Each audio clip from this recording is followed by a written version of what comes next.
Alors bienvenue dans ce nouveau chapitre, nous allons parler maintenant de la notion de prototype et nous allons voir les classes et la programmation orientée objet en JavaScript.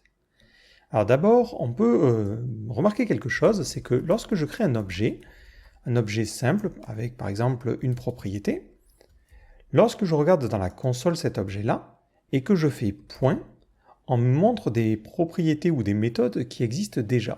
Pourtant, on peut se dire, d'où ça vient? Parce que moi, je n'ai jamais écrit un as-on-property. Pourtant, il me dit bien que ça existe sur cet objet A. Ce phénomène est dû au système de prototype. Alors, on va regarder notre objet A et on va le déplier au niveau du navigateur. Si je le déplie, on voit qu'on me parle de ma propriété que j'avais bien définie et on me montre quelque chose qui est le prototype. Si je le déplie, on reconnaît les différentes méthodes qui m'étaient suggérées lorsque j'ai fait point. En fait, lorsque l'on cherche à accéder à une propriété ou une méthode, il va d'abord regarder dans l'objet, mais s'il ne le trouve pas, il va le chercher dans le prototype. Et ce prototype peut aussi être obtenu en faisant un object.getPrototypeOf et on lui passe notre variable, par exemple A. Si on fait ça, ça nous donne accès aux méthodes telles qu'elles sont écrites ici dans l'inspecteur. Ce qu'il est intéressant de noter, c'est que si on fait un getPrototypeOf d'une chaîne de caractères, qu'est-ce qui se passe? On voit que l'on obtient quelque chose qui s'appelle string, et c'est un objet qui contient tout un tas de méthodes. Et si on descend, on voit que cet objet-là a aussi un prototype, et c'est ce que l'on reconnaît, c'est le prototype de nos objets. Donc finalement, qu'est-ce qu'on remarque? Une chaîne de caractères peut avoir ses propres méthodes. Ensuite, elle a un prototype que l'on va appeler string.prototype qui contient des méthodes particulières, comme par exemple split, toUpperCase, ce genre de choses. Et ce prototype aura lui-même les méthodes de l'objet. Et c'est comme ça que fonctionne le système d'héritage en JavaScript.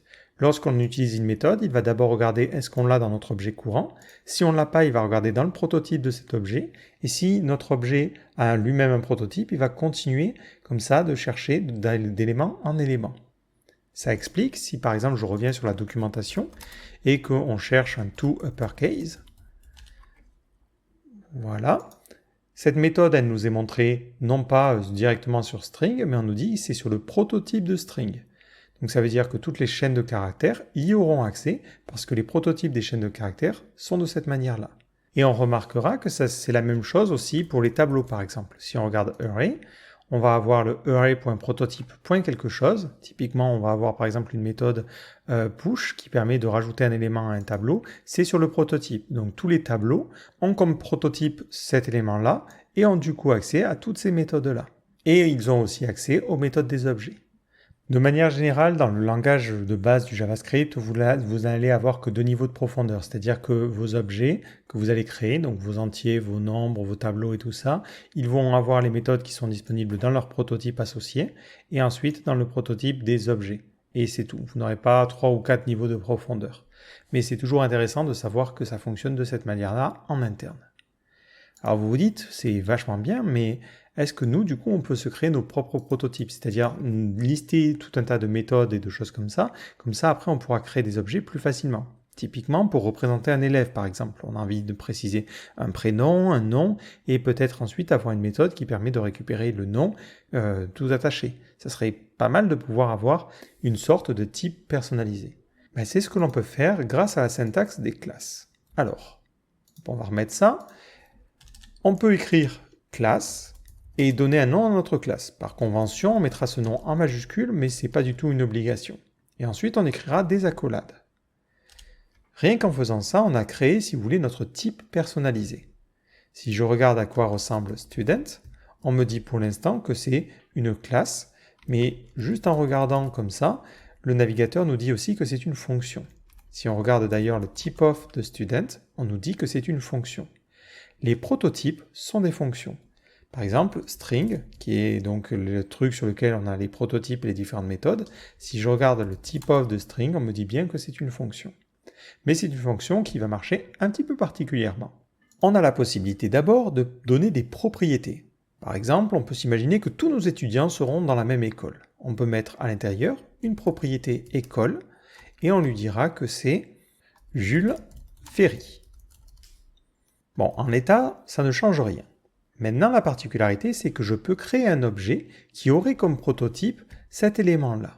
Pour cela, on ne le crée pas de manière classique en écrivant un objet, mais on va créer un nouvel étudiant, on va l'appeler John, et on va mettre le mot-clé new, suivi du nom de notre classe, student.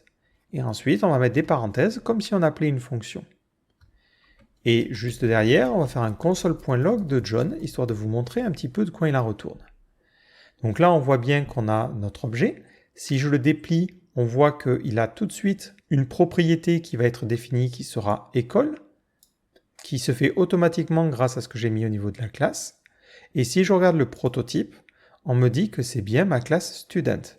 Et si je regarde ce prototype, ensuite, là on reconnaît le prototype des objets de base. Ce que l'on peut faire, c'est définir une manière de construire nos élèves. Typiquement, on aimerait bien que les personnes précisent un prénom et un nom. Alors pour définir un constructeur, on va utiliser une méthode à l'intérieur de ces classes que l'on va appeler constructor. Donc là, vous n'avez pas le choix dans le nom de vos fonctions, c'est systématiquement constructor. Ensuite, vous allez ouvrir et fermer la parenthèse et mettre une accolade. La particularité, c'est que les fonctions qui vont être définies dans les classes, il n'y a pas besoin de mettre le mot-clé function devant. Automatiquement, on les définit de cette manière-là. Donc ce constructeur, on avait dit qu'on allait attendre deux paramètres, le prénom et le nom. Maintenant, quand j'initialise mon étudiant, je vais devoir lui passer un nom, John, et un prénom, Do. Voilà. En l'état, ça ne changera pas grand-chose. Mais ce que l'on va pouvoir faire, c'est définir des propriétés à l'intérieur de notre objet. Et c'est là qu'on va revenir à notre fameux vis, qu'on avait un petit peu oublié depuis, qui nous permettra d'accéder à l'objet. Alors on va faire un console.log de vis avant même d'aller plus loin, histoire que vous voyez de quoi il en retourne. Donc vis fera référence à notre étudiant actuel, donc notre étudiant que l'on initialise. Si je veux définir des propriétés dessus, je peux faire vis.firstName, et dire je prendrai le paramètre qui est passé et faire la même chose pour le last name. Voilà. Si je fais ça, maintenant je vois que lorsque j'initialise mon étudiant, il va avoir trois propriétés, école qui est prédéfinie en dur parce qu'on l'avait mis dans la classe, mais aussi les propriétés first name et last name. Ce que je peux faire, c'est créer un nouvel étudiant. On va créer Jane, donc il va s'appeler Jane Doe. Dans ce cas-là, vis dans le premier appel fera référence au premier étudiant et vis dans le second appel fera référence à notre second étudiant. Si je débug maintenant les deux étudiants, on voit qu'on a d'une part John Doe et d'autre part Jane Doe. Maintenant, on va s'imaginer qu'on puisse passer des notes à nos étudiants. Mais on ne veut pas forcément le faire systématiquement, donc on ne va pas le faire dès le constructeur. On va se créer une méthode qui permettra de renseigner les notes. Pour créer une méthode, on donne un nom à notre méthode. Donc là, c'est comme les fonctions, on peut donner le nom que l'on veut. Donc en respectant les règles de définition des variables, évidemment. On n'utilise pas le mot-clé function, on met les parenthèses pour les paramètres, et ensuite on va mettre le corps de notre fonction. Moi, dans mon cas, je m'attendrai à avoir des notes, et pour mémoriser ces notes, je vais les définir comme une propriété de notre objet, comme ceci. Je sauvegarde. Si maintenant j'ai envie de sauvegarder dans John des notes, je peux faire john.setNotes. Je lui donne un tableau de notes. Par exemple, on imagine qu'il a 10 et 20. Pas très régulier. Si je regarde maintenant à quoi ressemble John, j'obtiens donc toujours mon élève, sauf qu'à l'intérieur, il a les notes. Si je regarde mon étudiante Jane, elle n'a pas de notes parce qu'on n'a pas utilisé la méthode set dessus. Donc grâce à ce système de prototype, on peut créer des méthodes qui vont être partagées. On voit effectivement que dans notre objet, on n'a pas la méthode setNotes, on n'a pas la méthode constructor. Elle est directement disponible au niveau du prototype. C'est pour ça qu'on peut l'appeler à la fois sur Jane et sur John, parce qu'ils vont utiliser ce même prototype étudiant. Et ils nous permettent de définir des propriétés qui vont ensuite être disponibles au niveau de l'objet. Alors ce setNote, on va le faire directement au niveau de notre code. On va faire un setNote et on va imaginer que John, finalement, il est plutôt régulier, mais il a 10 à chaque fois, ce qui n'est pas terrible. Et à la limite, à un moment donné, il échoue, il a un 9. Et par contre, Jane est un petit peu plus douée. Elle va avoir des notes qui vont être toujours des 15, des 18 et un 19. Elle a une jolie marge de progression. Voilà, donc nos deux objets sont maintenant remplis avec des notes. On peut aussi utiliser les méthodes pour pouvoir effectuer des retours et avoir des informations sur nos étudiants. Par exemple, je peux avoir une méthode CAN-PASS qui nous dirait si l'étudiant a le droit ou non de passer son année en regardant si la moyenne de ses notes est supérieure à 10. Donc typiquement, on a besoin de calculer la moyenne. C'est peut-être l'occasion de recopier la fonction qu'on avait écrite dans les exercices précédents, dans le chapitre précédent. Hop. Donc là, moi, je vais reprendre cette fonction-là. Je vais lui dire, je vais calculer la moyenne donc de cette personne-là. Pour obtenir ces notes, je peux y accéder grâce à vis. Et maintenant, je peux faire un vis.notes et regarder si c'est supérieur ou égal à 10. Et je vais return ça. Donc dans mes étudiants, je peux regarder à la fois si John et Jane, ils passent. Voilà. Si je sauvegarde, on voit bien que John n'a pas le droit de passer son année parce qu'il n'a pas eu des très bons résultats. Par contre, Jane, elle a le droit. Donc vous pouvez comme ça créer tout un tas de méthodes que vous allez mettre sur votre prototype student et qui va ensuite être utilisable par tous les objets. Alors maintenant, il y a des méthodes que l'on peut définir qui vont être appelées automatiquement. Alors je vais continuer avec mon système de notes et on s'imagine que plutôt que d'utiliser une méthode setNote, on a envie de donner des notes aux étudiants de cette manière-là. Si je fais ça, ça n'empêche pas du tout mon script de s'exécuter, c'est juste que là, je définis moi-même les notes au niveau de John. Et donc c'est défini au niveau de cet objet-là, et lorsque je fais un CAN-PASS, c'est bien calculé. Le problème, c'est que si j'essaie de faire par exemple quelque chose et que je lui passe simplement une seule note, ça fait planter mon script, parce que lorsque j'essaie de calculer la moyenne, je m'attends à avoir un tableau. J'aimerais bien pouvoir mettre en place des vérifications à ce niveau-là. Donc vous avez la possibilité de définir ce qu'on appelle des setters et des getters. Donc les setters vont être automatiquement appelés lorsque vous définissez une valeur. Typiquement ici. Ce que je peux faire, c'est utiliser une méthode qui va s'appeler notes. Cette méthode, elle prendra en paramètre la valeur que moi je vais mettre. Par exemple ici, ce sera 19. Et ensuite, elle peut faire un code particulier. Pour définir que cette méthode va être appelée lorsqu'on utilisera cette notation, on utilisera le mot-clé set. Et ensuite, on mettra un petit espace. Vous voyez que mon éditeur comprend bien les choses. Il met ce set en bleu un petit peu plus foncé. Et à ce niveau-là, je peux lui dire, je veux faire un vis.note égale la valeur qui a été précisée. Moi, j'aime bien mettre v comme value. Si je mettais note, on s'y mélangerait un petit peu les pinceaux, je trouve.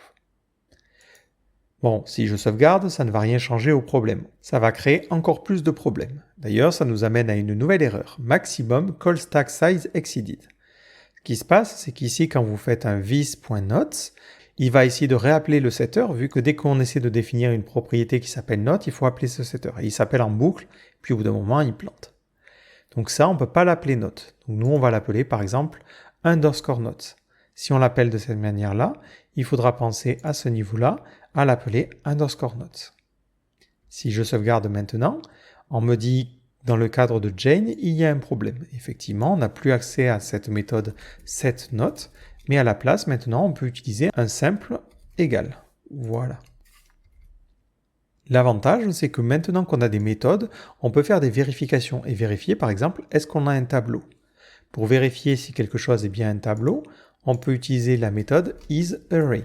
Cette méthode est directement disponible sur le gros objet global array. Donc moi, je peux lui dire ici if array.isArrayv. Dans ce cas-là, je remplis le tableau des notes, pas de problème. Dans le cas contraire, je ne fais rien parce que j'estime que c'est une erreur. Histoire de ne pas avoir de problème, dès le début, je vais définir les notes de l'élève comme un tableau vide. Voilà. Si je re-sauvegarde et que je regarde maintenant à ce niveau-là, on va considérer que notre premier utilisateur, John, a une moyenne de 0 parce qu'il n'a aucune note. Là, on n'a pas réussi à lui définir des notes. Si je lui passe quelque chose qui est bien un tableau, dans ce cas-là, on voit qu'il a 19 de moyenne et on nous dit bien qu'il peut passer à l'année suivante. Donc ça, ce sont les setters. On a la même chose pour les getters qui permettent d'accéder à une propriété. Imaginons qu'on aimerait bien qu'on ait un moyen magique d'obtenir le nom d'un utilisateur et que ça soit son prénom suivi de son nom avec un espace. On peut créer, comme on l'a fait pour les notes, un getter. Donc on peut faire un get. On mettra le nom de notre propriété magique. Par exemple, ici, nous, ça va s'appeler name. Et ensuite, ça sera une fonction. Attention, ici, on ne mettra pas de paramètres, parce que pour avoir accès à cette nouvelle propriété, on pourra simplement faire ici un john.name. Si je sauvegarde, ça me renvoie undefined parce qu'il n'y a pas de retour dans cette fonction, et on a vu que s'il n'y a pas de retour, ça renvoie undefined. Donc ici, je peux faire un return, on va utiliser les backticks. Je mets d'abord le prénom de l'utilisateur, un petit espace, et le nom de l'utilisateur. Comme ça maintenant, lorsque je lui demande est-ce que tu peux me donner le nom, automatiquement il appellera cette fonction-là, qui va récupérer les propriétés first name et last name, et me les afficher. Si on regarde notre objet John, on voit bien qu'on a des propriétés, donc école, first name, last name et note. Et on nous montre name ici, mais en réalité, il se situe dans le prototype parce que c'est lui qui définit la manière d'y accéder. Si on fait la même chose avec Jane, il nous montre que c'est un étudiant et il nous montre que name est entre parenthèses parce que c'est seulement quand on clique dessus qu'il va exécuter la fonction pour nous le montrer. Voilà. Et c'est la même chose dans le prototype à ce niveau-là. Mais on remarque qu'on a bien le getter et le setter qui est affiché dans le prototype justement. Alors les méthodes, on peut aussi directement les définir sur notre objet student. Donc par exemple, on peut se dire que on a besoin de la valeur correspondant à la moyenne.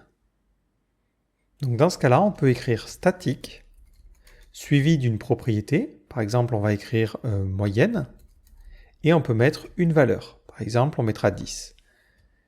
Si je regarde mon objet student maintenant, donc l'objet qui contient le prototype, on voit pas grand-chose malheureusement, mais si je fais student.moyenne, ça va me donner 10. Donc avec le mot-clé statique, on peut définir des choses qui ne seront pas dans le prototype des objets initialisés de cette manière-là, mais qui seront directement disponibles sur l'objet student. En effet, si je regarde par exemple John ou Jane, on voit que dans cette partie prototype, il n'y a aucun endroit où on voit moyenne. Voilà, c'est juste une manière un petit peu plus simple d'écrire les choses. On peut le faire pour des valeurs, mais on peut aussi le faire pour des méthodes. On peut avoir par exemple un static hello qui serait une fonction qui ferait un console.log bonjour. Et dans ce cas-là, c'est appelable directement sur l'objet student. Ça, globalement, ce n'est pas bien compliqué, ça équivaut à écrire les choses de cette manière-là, comme si on écrivait student.hello égale une fonction. Et de la même manière, pour la moyenne, ça équivaut à faire student.moyenne égale 10. C'est intéressant d'avoir ces mots-clés-là parce que ça se rapproche des principes de programmation orientée objet qu'on peut connaître sur d'autres langages de programmation. Donc ça évite d'avoir à faire trop de gymnastique si on passe d'un langage à l'autre. Mais au niveau du principe, ça revient vraiment au même. Donc là, je vais remettre par exemple que la moyenne, je la sauvegarde comme une sorte de constante. Et ensuite, ici, plutôt que de lui dire il faut que ça soit supérieur à 10, je peux lui dire il faut que ça soit supérieur à student, donc ma classe, point moyenne.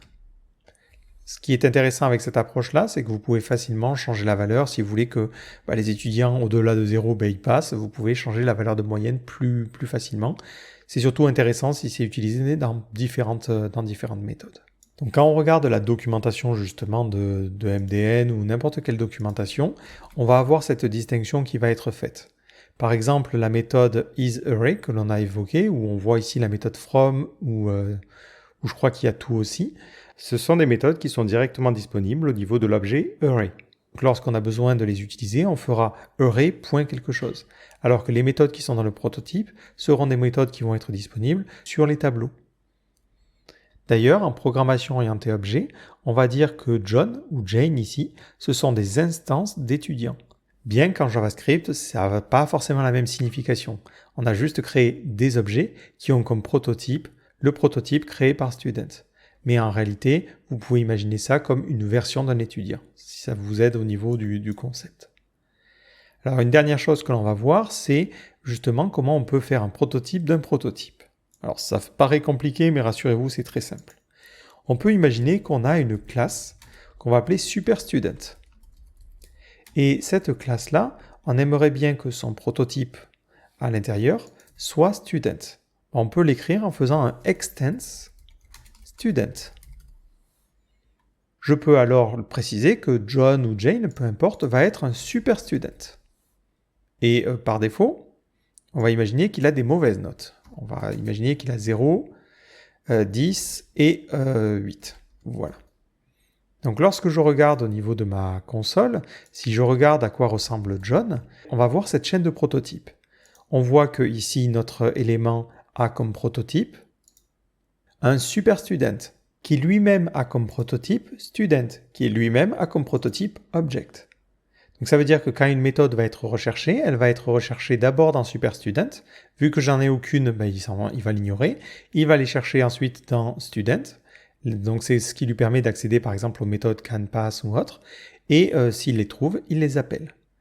L'avantage, c'est qu'on peut comme ça garder le comportement pour tout le reste, mais modifier certains comportements. Par exemple, on peut se dire, là on va avoir une méthode canPass, et on imagine qu'un super étudiant, même si c'est pas forcément très réglo, on a le droit de le faire passer d'une année à l'autre, quoi qu'il arrive. Si je réactualise la page, je regarde maintenant John, qui est mon élève qui est un petit peu pistonné. Mon élève ici, on voit que dans son prototype Super Student, il a une méthode canPass, et du coup, si je l'appelle, c'est celle-ci qui sera appelée plutôt que celle dans la classe parente. Si je fais maintenant un john.canPass, on voit que ça me donne bien true. D'ailleurs, on a aussi la possibilité d'utiliser les méthodes qui sont dans les prototypes supérieurs. Imaginons, je définis ici getName, et j'aimerais bien réutiliser la logique que l'on avait ici, mais rajouter devant super, suivi du nom normal. Si je fais juste un return de super, si maintenant je regarde le nom de John, malheureusement on va juste me donner super. Si je veux appeler une méthode qui est disponible dans le prototype supérieur, je peux utiliser le mot-clé super.name et ça me donnera la méthode parente. Et je peux accéder comme ça à n'importe quelle propriété qui est un niveau au-dessus. Donc ça c'est pas mal si on ne veut pas écraser la logique au niveau supérieur. Sur la méthode canPass, si je voulais garder le comportement précédent, je pourrais tout à fait lui dire « Je veux que tu appelles la méthode parente qui va s'appeler canPass ». Et du coup, lorsque je vais demander « Est-ce que l'étudiant peut passer ?», ça réutiliserait la logique originale qui serait la logique des moyennes. Et effectivement, on lui donne le droit de passer parce qu'on avait mis la moyenne à 0. Mais si je remets la moyenne à 10, on voit qu'il n'a plus le droit de passer. Donc avec super, on peut appeler une méthode du prototype parent. Enfin, une dernière petite chose sur ce super, si vous l'appelez dans le constructeur, par exemple on s'imagine que le constructeur, on a envie de le changer, on a envie de lui dire tu peux prendre un prénom toujours, un nom, mais je veux aussi que tu prennes des notes, comme ça se fait directement. Donc à ce niveau-là, je n'ai pas envie de refaire ce que j'avais écrit ici, donc je peux utiliser super et directement l'utiliser sous forme de fonction et lui passer first name et last name. Vous vous imaginez que finalement super c'est un peu l'équivalent de cette valeur-là. Et après, je peux en profiter pour définir ma propriété note et la définir à partir de ce qui a été renseigné par l'utilisateur. Donc maintenant, si je reviens ici, je vais directement définir les notes de John en troisième paramètre parce que je peux le faire grâce au fait qu'il soit un super student. Et si je réactualise la page, ça va toujours fonctionner. J'aurai dans John les différentes propriétés, à savoir first name et last name, mais aussi les notes qui vont être pré-renseignées. Enfin, un dernier point, vous avez la possibilité d'avoir des variables internes.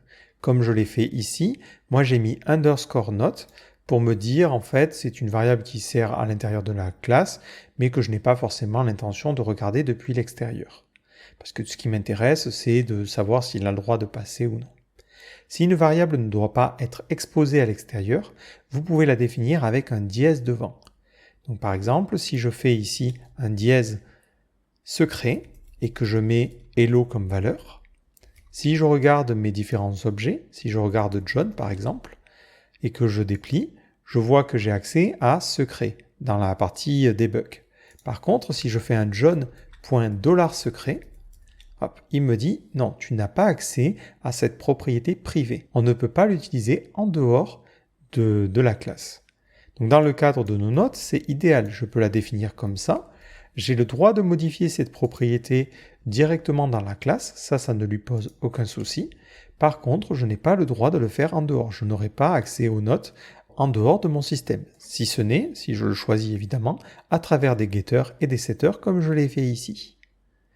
Par contre, ça aura un petit effet de bord, c'est que à ce niveau-là, si j'essaie de transformer vis dièse note, on voit que mon éditeur va souligner ça en rouge en me disant non, ce n'est pas accessible, je n'y ai accès que dans le contexte de la classe student. En dehors, c'est interdit. Donc là, ce qu'il me faudrait faire, c'est redéfinir la propriété comme un tableau vide. Et dans ce cas-là, il va me laisser y accéder. Donc si on regarde mon super étudiant, si je regarde John, on voit bien qu'il a une propriété et qu'il a les différentes notes. Par contre, on voit qu'il a deux propriétés notes qui sont différentes, parce que ça dépend du contexte dans lequel elles existent. Imaginons, je crée un getter ici. Je crée un getter, note, et là, je fais un console.log de vis, et je récupère dièse note. Si je sauvegarde et que je regarde au niveau de John, est-ce qu'il a des notes? On va me donner quoi? On va me donner un tableau vide. Si par contre je mets la même chose à ce niveau-là, et que j'aurais essayé de faire la même méthode, on va me donner un tableau rempli. Parce que les propriétés privées, elles dépendent du contexte dans lequel elles sont appelées.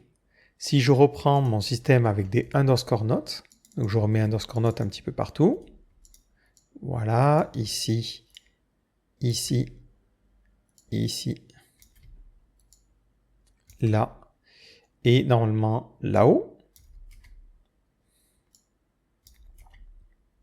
Si je regarde les notes de l'utilisateur, ça fait 0, 10 et 8. Et si je regarde les notes en enlevant ce getter à ce niveau-là, ça me donne aussi 0, 10 et 8. Parce que c'est directement la propriété de John qui va contenir l'information. Lorsqu'on définit des propriétés privées, elles sont limitées à la portée de votre classe. Donc il faut savoir que cette notion de propriété privée, c'est quelque chose qui est relativement récent à l'échelle de vie du JavaScript.